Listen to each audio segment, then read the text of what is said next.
ठीक है बेटा। ठीक है बेटा, आज हम क्लास 10th का एक वेरी इंपॉर्टेंट वाला क्वेश्चन समझने जा रहे हैं, जो कि RS अग्रवाल बुक का है, एग्जाम्पल नंबर 10। ठीक है, क्वेश्चन समझेंगे पहले, उसके बाद इसके सॉल्यूशन पे आएंगे।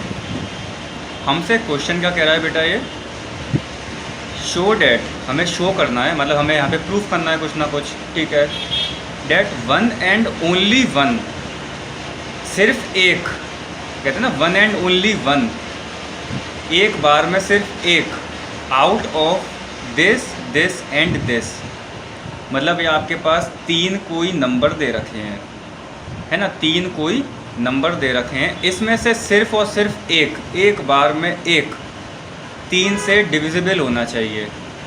क्या होना चाहिए? 3 से डिविजिबल होना चाहिए। अब आप सोचोगे सर कि अगर 3 से डिविजिबल हो रहा है तो एक बार में एक कैसे हो जाएगा, एक बार में एक कैसे हो जाएगा? तो आप सोचोगे कि यार अगर एक बार में एक की बात चल रही है, इसका मतलब यहाँ पे कुछ हम केसेस लेंगे, कुछ हम केसेस को मानेंगे कि कुछ केस यहाँ पे हैं, ऐसा आप शायद से सोच रहे होंगे।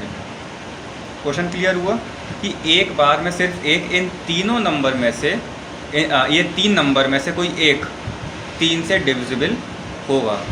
जहाँ पे ये जो n है ना, n कोई पॉजिटिव इंटीजर है, और हम जानते हैं कि इस रियल नंबर चैप्टर के आसपास पूरे चारों तरफ हमारा पॉजिटिव इंटीजर ही चला है। ठीक है, तो इसको स्टार्ट करते हैं। स्टार्ट करने से पहले बेटा एक कंसेप्ट को क्लियर कर लेते हैं, वो बहुत ज़रूरी है। ठीक है, देखो बेटा, जैसे मैं कोई आपके सामने नंबर लिखूं 3, क्या मैं ये 3 को 3 से डिवाइड कर सकता हूँ? तो आंसर है सर बिल्कुल कर सकते हैं। ठीक है, तो क्या मैं इस 3 को ऐसे लिख सकता हूँ 3 × 1? कोई दिक्कत है? कोई दिक्कत नहीं है। हम जानते हैं कि ये नंबर 3 से डिविजिबल है। ठीक है, मैं यहाँ पे एक हेडिंग लिख दे रहा हूँ, डिविजिबल बाय 3। तो 3 जो है 3 से डिविजिबल है, तो मैं इसको 3 × 1 लिख सकता हूँ। ठीक है बेटा, अब 6 है, क्या बेटा 6 3 से डिविजिबल है? तो आंसर है सर है, 6 है 3 से डिविजिबल। कितनी बार है? 2 बार। तो मैं 6 को ऐसे लिख सकता हूँ 3 × 2। कोई दिक्कत है? कोई दिक्कत नहीं है सर। आगे चलो और थोड़ा सा, 9 है, 9 भी सर 3 से डिविजिबल है। अब कुछ बच्चे तुरंत कहने लग जाएंगे कि सर 9 को हम 3 × 3 की फॉर्म में लिख सकते हैं। कोई दिक्कत? कोई दिक्कत नहीं है। अच्छा, थोड़ा सा आगे चले, हम 36 पे आए। क्या 36 3 से डिविजिबल है? तो आंसर है सर है। ठीक है, तो हम इसको सर ऐसे लिख सकते हैं 3 × 12।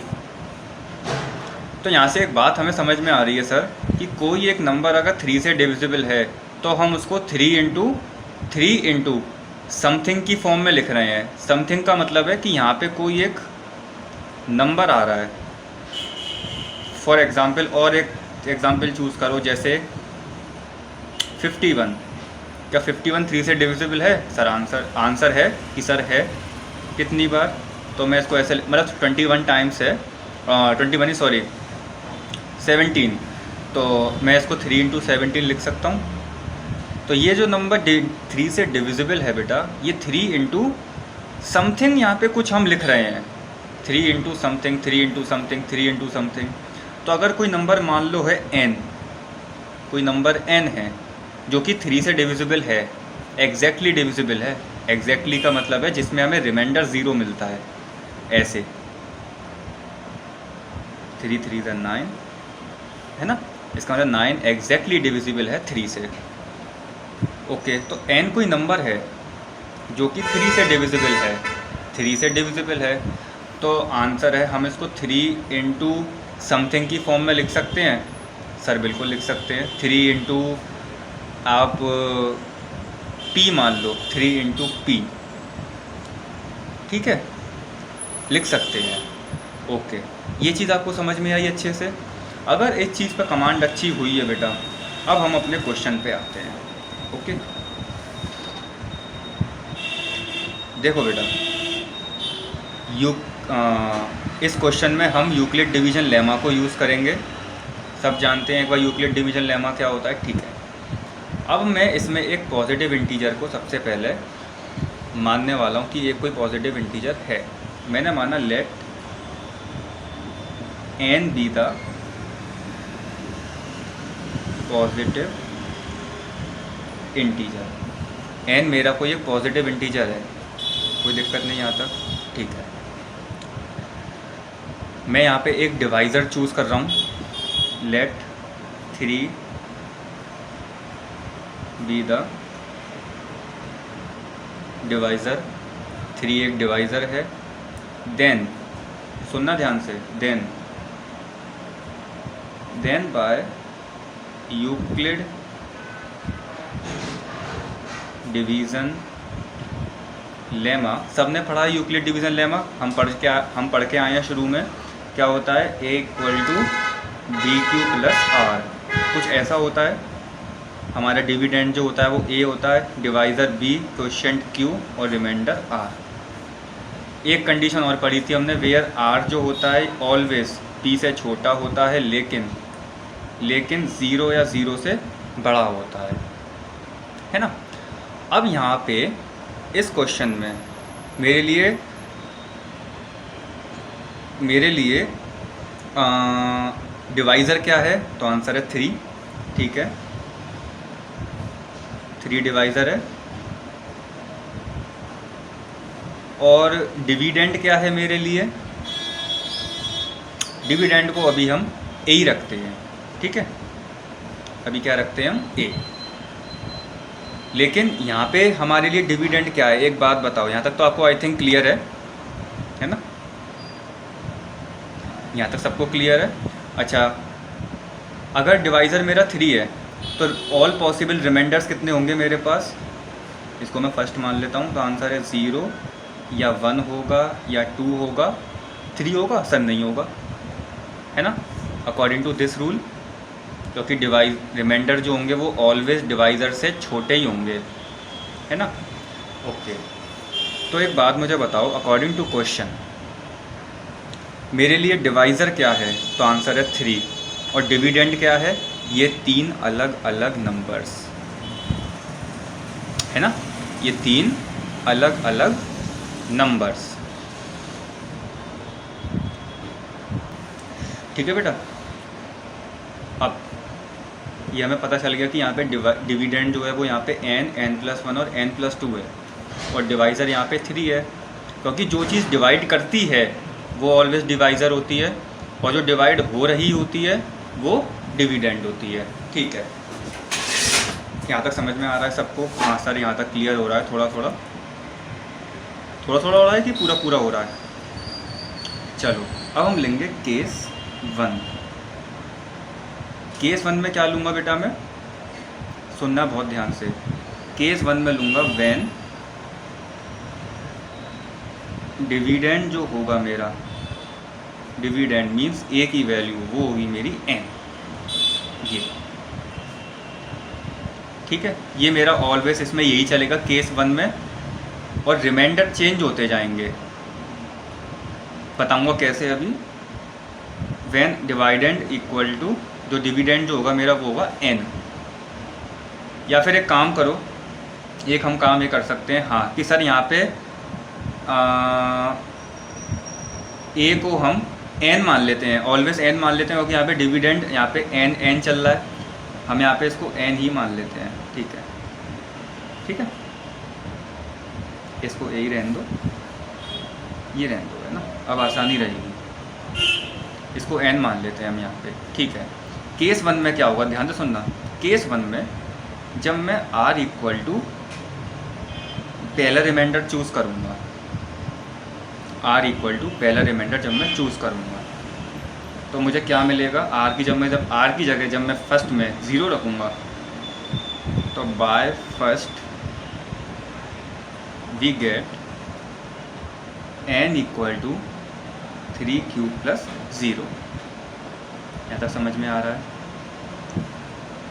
तो n की वैल्यू क्या हो जाएगी बेटा, 3q।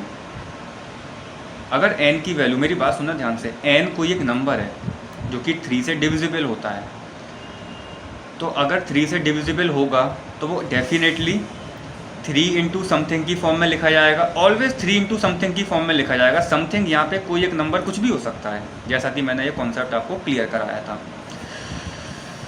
ओके, तो सर यहाँ पे तो आ रहा है, हो सकता है भाई n+1 के लिए भी आ रहा हो, n+2 के लिए भी हो सकता है, कुछ ना कुछ आ रहा हो। चेक कर लेते हैं। ये तो n की वैल्यू थी, n की जगह अब मैं n को, या फिर एक काम करते हैं, r=0 पे चल रहा है ये पूरा, रिमाइंडर जब 0 है, ठीक है, तो रिमाइंडर 0 पे हम n+1 और n+2 पे भी चेक कर लेते हैं। कोई दिक्कत है क्या? मतलब सर अभी यहाँ पे सिर्फ n की वैल्यू 3 क्यों आई है, मतलब n जो नंबर है उसकी वैल्यू 3 क्यों आई है, ठीक है। फॉर n+1, एक बार n+1 के लिए भी हम चेक कर लेते हैं। सर n+1 कहाँ से लाएं? अब ये भी बात है ना आपकी, n+1 कहाँ से लाएं? कुछ नहीं करना, ये जो हमारी इक्वेशन नंबर 2 है ना, इसको इक्वेशन नंबर 2 रहने दो, a मान लो इसको, हाँ a मान लेते हैं, कैपिटल A, ठीक है। कैपिटल A में n की जगह n+1 कर दो, मतलब सर यहाँ तो खाली n है, तो यहाँ पे अपनी तरफ से +1 दोनों तरफ जोड़ दो, LHS और RHS में, है ना। तो ये हो जाएगा n+1 और 3q+1। कोई दिक्कत? सर कोई दिक्कत नहीं है, बिल्कुल समझ में आ रहा है। क्या ये 3 से डिविजिबल है? सर है ही नहीं है, क्योंकि 3 इंटू समथिंग की फॉर्म होनी चाहिए।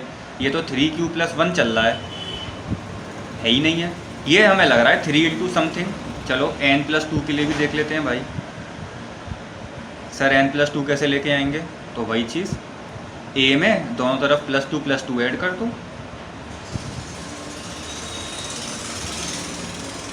तो यहाँ पे लिखेंगे हम फ्रॉम a। घबराना नहीं है, शुरू से हम दोबारा समझेंगे, है ना। From a n+2 = 3q+2। देखो ये भी नहीं आ रहा है,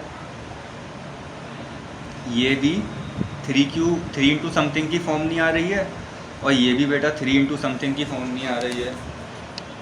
तो सिर्फ एक बार में एक ही, मतलब एक रिमाइंडर के लिए सिर्फ एक ही नंबर 3 से डिविजिबल हो रहा है, एक बार में सिर्फ एक, जो कि क्वेश्चन के अकॉर्डिंग चलना था। मुझे समझ में आ रहा है यहाँ तक बेटा? अभी तक फिर से समझ लो क्या हुआ है। क्वेश्चन के अकॉर्डिंग मुझे n+1 और n+2 को, मतलब ये जो 3 नंबर्स हैं, ये एक बार में सिर्फ एक 3 से डिवाइड होने चाहिए, एक ही बार में। तीनों में से कोई एक पहली बार में 3 से डिवाइड होने चाहिए, तीनों एक साथ डिवाइड नहीं होने चाहिए। तो अगर एक बार में कुछ ऐसी कंडीशन चल रही है 1 एंड ओनली 1 वाली, तो वहाँ पे कुछ केसेस चलेंगे जो कि मैंने चलाए हैं ये वाले, ठीक है। तो मैंने उसके बाद फिर कंसेप्ट क्लियर करा अपना ये वाला, कि वो जो भी नंबर 3 से डिविजिबल होता है वो 3 इंटू समथिंग की फॉर्म में हम उसको लिखते हैं। 3 इंटू समथिंग की फॉर्म में, है ना। हो सकता है वो 3 इंटू a+1 हो, लेकिन 3 इंटू समथिंग की फॉर्म होनी चाहिए, है ना बेटा। तो मैंने क्या माना, एक पॉजिटिव इंटीजर माना n, डिवाइज़र माना मैंने 3, क्योंकि यहाँ पे 3 मेरा डिवाइज़र पहले से गिवन है। तो यूक्लिड डिवीजन लेमा के अकॉर्डिंग a = bq+r मेरा फॉर्मूला होता है, जिसमें जो r होता है वो ऑलवेज b से छोटा होता है और 0 और 0 से बड़ा होता है। ये हम सब समझ के आ चुके हैं। मैंने यहाँ पे a को n मान लिया, क्योंकि यहाँ पे n डिवाइड हो रहा है ना, मतलब n का जो वैल्यू है, एक n वेरिएबल में वैल्यू डिवाइड हो रही है, तो मैंने यहाँ पे n मान लिया। सर अगर यहाँ पे b चल रहा होता तो b होता, b+1 b+2, हम यहाँ पे b मान लेते भाई, कोई टेंशन वाली बात नहीं है। ओके, अब अगर डिवाइज़र मेरा 3 है तो ऑल पॉसिबल रिमाइंडर्स कितने होंगे? तो आंसर है 0, 1 या 2, इससे ज़्यादा नहीं होंगे, ठीक है, क्योंकि इस कंडीशन को सेटिस्फाई करना चाहिए भाई। अच्छा, अब मैंने केस 1 लिया। केस 1 में मैंने पहले r = 0 को कंसीडर करा। क्या करा? r = 0 को मैंने कंसीडर करा। जब मैंने r = 0 को कंसीडर करा तो मैंने r की वैल्यू फर्स्ट में रखी। फर्स्ट के अकॉर्डिंग मुझे n = 3q मिला, और यहाँ से हम वैसे ही देख के बता सकते हैं कि हाँ सर ये 3 इंटू समथिंग बन रहा है, और इसी नंबर को मुझे डिवाइड करना था। देखो n को जो डिवाइड करना है ना हमें, यही तो मेरा डिविडेंड है। तो क्या सर n+1 और n+2 भी डिवाइड होंगे 3 से? देखते हैं। रिमाइंडर 0 में, जब रिमाइंडर 0 होगा तो आंसर है, हमने n की जगह n+1 करा, दोनों तरफ +1 करा फर्स्ट में, मतलब a में, तब भी हमें 3q की फॉर्म नहीं मिली, 3 इंटू समथिंग की फॉर्म नहीं मिली। फिर हमने n यहाँ पे दोनों जगह +2 करा, तब भी हमें 3 इंटू समथिंग की फॉर्म नहीं मिली। तो एक बार में सिर्फ एक ही डिवाइड हो रहा है, ये r=0 के लिए। अब केस 2 लेके चलते हैं, वेरी इंपॉर्टेंट वाला क्वेश्चन है। व्हेन r=1, अब r=1 के लिए बाय फर्स्ट के अकॉर्डिंग तो ये हो जाएगी n=3q+1 बेटा, है ना, n=3q+1, इसको मान लो b। क्या n जो मेरा डिविडेंड है, क्या ये 3 से डिवाइड हो रहा है? तो आंसर है नो। क्यों सर, ये 3 इंटू समथिंग की फॉर्म है ही नहीं है, ये तो 3q+1 है ना, नहीं है, मत होने दो। अब फॉर n+1 के लिए चेक कर लेते हैं। सर n+1 कैसे ले आएँ? जैसे पहले लाए थे, इस b में दोनों तरफ +1 जोड़ दो, तो ये हो जाएगा n+1 फ्रॉम b 3q+2, यहाँ पे भी 1 जोड़ेंगे तो 1 + 1 2। क्या ये 3 से डिवाइड हो रहा है? तो आंसर है नो। सर ये भी 3 से डिवाइड इसीलिए नहीं हो रहा क्योंकि 3 इंटू समथिंग की फॉर्म नहीं बन रही है। छोड़ो, आगे चलो। अब किसके लिए चेक करेंगे हम? For n+2। सर n+2 कैसे लाएं? वैसे ही लाएं जैसे पहले लाए थे। b में हम +2 ऐड करेंगे फ्रॉम b, तो n+2 = 3q+3 हो जाएगा। तो सर ये भी 3 से डिविजिबल नहीं है, मैं कह रहा हूँ है। क्यों है सर? यहाँ से 3 कॉमन ले लो, यहाँ बचेगा q+1। अरे हाँ, ऐसा हो सकता है। अब ये 3 इंटू समथिंग की फॉर्म बन रही है, तो आंसर है हाँ, ये डिविजिबल है ना। हम यहाँ से ऐसे लिख सकते हैं n+2 इज डिविजिबल बाय 3। ऐसी स्टेटमेंट हम यहाँ भी लिख सकते हैं कि n इज डिविजिबल बाय 3, है ना। ये तो हमने रिमाइंडर 1 के लिए चेक करा, अब रिमाइंडर 2 के लिए चेक करते हैं केस 3 में। समझ में आ रहा है अच्छे से सबको बेटे? केस 3 क्या कहता है? व्हेन r=2 ना, हाँ r=2, तो बाय फर्स्ट के अकॉर्डिंग हम फर्स्ट में r की वैल्यू 2 रखेंगे, तो n=3q+2। ठीक है, रख दिया मैंने। ये सर अभी भी 3 से डिविजिबल नहीं हो रहा क्योंकि सर ये 3 इंटू समथिंग की फॉर्म में नहीं है। अब आपको एकदम क्लियर दिख रहा होगा, पानी की तरह, बिस्लरी वाटर की तरह। छोड़ो, आगे चलो। अब मैं देखूंगा फॉर n+1। अब फिर से सर n+1 कैसे लाएं? इसको c मान लो, इसमें +1 दोनों तरफ कर दो, सर कर देंगे फ्रॉम c, तो n+1 = 3q+3 हो जाएगा। ये सर ये कुछ दिख तो रहा है हमें, अगर हम 3 कॉमन ले लें तो q+1 हो जाएगा। अरे हाँ, ये तो हो गया, ये तो डिवाइड हो रही है, 3 इंटू समथिंग की फॉर्म बन रही है। अच्छा सर एक बार n+2 के लिए भी दिखाना, n+2 के लिए देख लो। तो फ्रॉम c यहाँ पे हम 2 दोनों तरफ ऐड कर देंगे, तो n+2 = 3q+4। सर ये तो नहीं है, ये तो है ही नहीं है, ये है 3 से डिविजिबल लेकिन ये नहीं है। तो यहाँ से हम लिख सकते हैं n+1 इज डिविजिबल बाय 3। तो देखा, एक बार में सिर्फ एक ही डिवाइड हो रहा है, एक केस में। तो इसका मतलब ये सारी इस कंडीशन को सेटिस्फाई कर रहे हैं। तो हम आंसर में क्या लिख सकते हैं? हम आंसर में लिखेंगे hence 1 and only 1 out of n+1 and n+2 is divisible by 3, hence proofed. बात समझ में आई? ठीक है, ये एक वेरी इंपॉर्टेंट वाला क्वेश्चन था बेटा। और मालूम है, इसी तरीके से इसका एक दूसरा भाई भी है, एग्जाम्पल नंबर 11। वो भी इसी तरीके से सॉल्व होंगे, और कोई भी क्वेश्चन आ जाए वो सेम इसी तरीके से सॉल्व होगा, बशर्ते ये है कि आपके कंसेप्ट क्लियर होना चाहिए बेटा। मुझे मालूम है जो इस वीडियो को पहली बार देख रहे हैं बेटा, मैं आपसे ये कहूँगा कि आप पहले अपना कंसेप्ट क्लियर करो, यूक्लिड डिवीजन लेमा क्या होता है। मैं आपको एक छोटी सी चीज़ क्लियर करा दे रहा हूँ। जैसे मैंने यहाँ पे डिवाइज़र 3 माना था, रिमाइंडर मैंने यहाँ पे 1, 2 और 3 लिए थे, मतलब 0, 1 और 2 लिए थे, तो ये ऑलवेज़ बेटा इस कंडीशन को सेटिस्फाई करते हैं। जैसे देखो, जैसे मैं 3 से कोई नंबर को डिवाइड करता हूँ, सपोज कोई भी नंबर है n, तो उसका जो रिमाइंडर आएगा ना, या तो देखो 0 होगा या 1 होगा या 2 होगा, ठीक है। अगर कोई रिमाइंडर, अगर कोई नंबर को मैं 4 से डिवाइड करता तो उसके रिमाइंडर कितने आते, तो आंसर है उसके जो रिमाइंडर आते वो आते 0 भी आता, 1 आता, 2 आता और 3 आता, है ना। अब सर ये क्यों आते, तो बेटा इसके लिए पहले आपको बेसिक वीडियो देखना पड़ेगा, ठीक है, बेसिक से पहले जाना पड़ेगा। अभी ये समझ लो, बस एक पैटर्न समझ लो यहाँ पे, ठीक है।